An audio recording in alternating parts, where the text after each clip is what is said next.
ملتان جو کہ مدینہ الاولیاء اولیاء کرام کی وجہ سے پوری دنیا میں معروف ہے، اسی کے ساتھ ساتھ ملتان مختلف مذاہب اور مختلف تہذیب و ثقافت کا امین شہر ہے، جس کی فصیلوں کے نیچے ہزاروں سالوں کا ملتان تہذیب و ثقافت کے رنگ اوڑے سو رہا ہے۔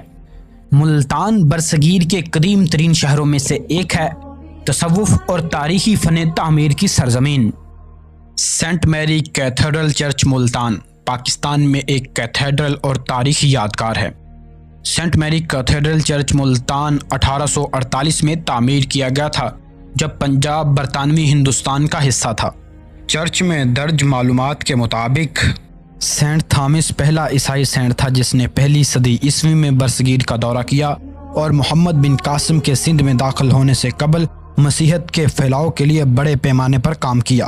آرک ڈیکن برکت اللہ لکھتے ہیں کہ نسٹورین عیسائی مبشرین مکران کے ذریعے برصغیر میں انجیل کے پیغام کے پھیلاؤ کے لیے آئے تھے۔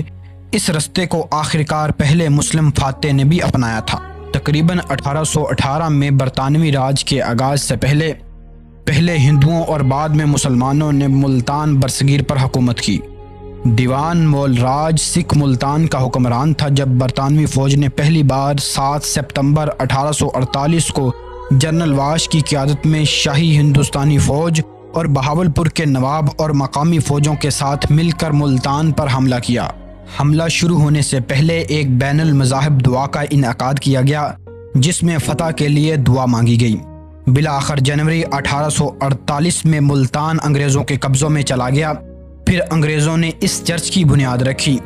چرچ کے ساتھ ہی ایک آرمی ہسپتال بھی بنایا گیا۔ چرچ قدیم گوتھک کی فن تعمیر کی ایک عظیم علامت ہے اور یہ ملتان کے ورثے زمین کی تعظیم اور ثقافت کی خوبصورتی میں اضافہ کرتا ہے۔ سینٹ میری کو گیریزن چرچ قرار دیا گیا تھا جو فتح کی یاد میں اور ملتان کے محاصرے میں حصہ لینے والے فوجیوں کو خراج تحسین پیش کرنے کے لیے بنایا گیا تھا۔ 1947 میں پاکستان کے قیام کے بعد یہ چرچ تقریباً 10 سال کے لیے مختصر طور پر بند رہا اور بالآخر دوبارہ کھول دیا گیا اور اس وقت کے میتھوڈس چرچ کے زیر اہتمام رکھا گیا۔ اس وقت آر.ٹی. روکی اس کے بشپ اور خوب داس اس کے وائسرائے کیتھیڈرل تھے۔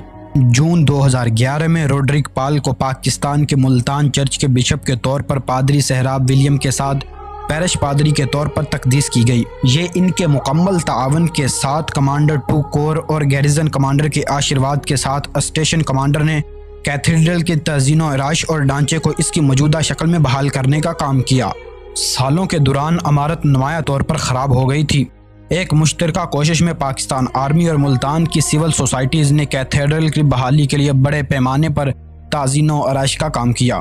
جامع بحالی اور مرمت کے بعد کیتھیڈرل نے دسمبر 2013 میں عوام کے لیے اپنے دروازے دوبارہ کھول دیے۔ بحالی کے بعد اس منصوبے پر جس کی لاگت 50 لاکھ روپے سے زیادہ تھی، کنٹونمنٹ بورڈ ملتان اور سول سوسائٹی کے تعاون سے یہ فنڈ کیا گیا۔ اگر ہم بات کریں اس کی عمارت کی تو یہ عمارت پلس یا کراس شکل کی بنائی گئی ہے۔ اس چرچ میں زیادہ تر کام ایک مخصوص اور نایاب لکڑی سے کیا گیا ہے اور اس چرچ میں ایک ہی وقت میں تقریباً 500 سے زیادہ لوگ بیٹھ کر عبادت کر سکتے ہیں۔ مسیحی برادری اقلیت ہونے کے باوجود بھی محب وطن اور پاکستان کی ترقی میں اہم کردار ادا کر رہی ہے۔ قائد اعظم محمد علی جناح کے فرمان کے مطابق ہر اقلیت اپنے مذہب کے مطابق عبادت کرنے اور عبادت گاہوں میں جانے کے لیے آزاد ہے اور ریاست اس کے تحفظ کو یقینی بنانے کے لیے ذمہ دار ہے۔ بالکل اسی طرح جیسے ہم توقع رکھتے ہیں کہ جیسے کوئی مسلم کسی مسیحی اکثریتی ملک میں جانے کے بعد اپنی مساجد اور عبادت گاہوں میں جانے کے لیے آزاد ہوں۔